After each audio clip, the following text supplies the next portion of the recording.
На сегодняшний день у нас в республике в общей сложности зарегистрировано 5424 случая новой коронавирусной инфекции.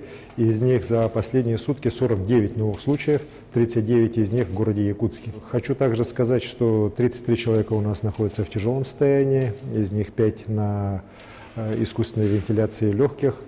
Большая работа сейчас проводится по профилактике детей, выехавших в районы, к бабушкам, дедушкам, к родственникам.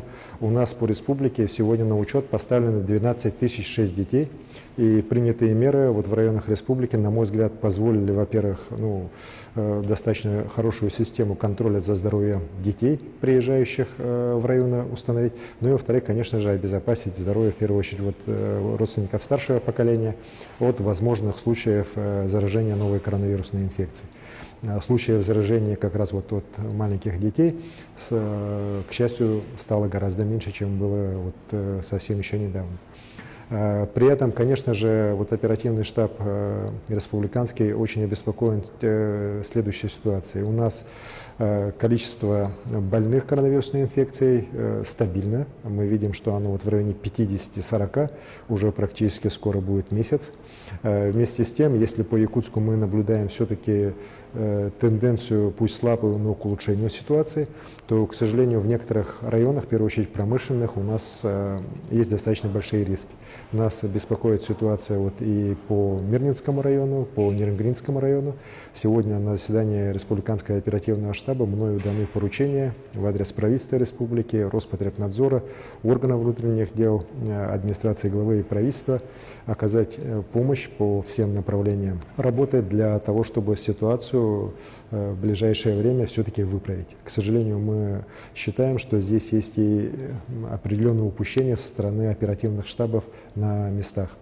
Поэтому в ближайшую неделю будут приняты все решения для того, чтобы и по Мирнинскому району, и по Нерюнгринскому району ситуация у нас стала лучше.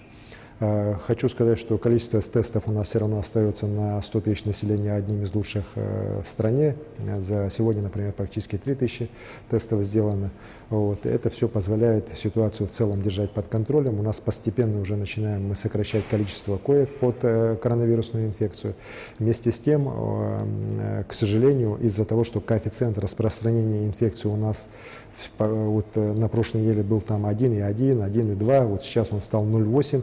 Мы, к сожалению, не попадаем под требования Роспотребнадзора, при которых снятие вход в третий этап снятия ограничений подразумевает, что коэффициент ограничения распространения инфекции должен быть 0,5.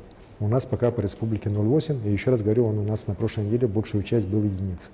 Поэтому нам еще надо дальше работать над улучшением эпидситуации и по городу Якутску, и по другим районам. Поэтому сегодня мы подписано решение о продлении ограничительных мер по нашим крупным промышленным районам, по городу Якутску еще на неделю по 31 число июля включительно.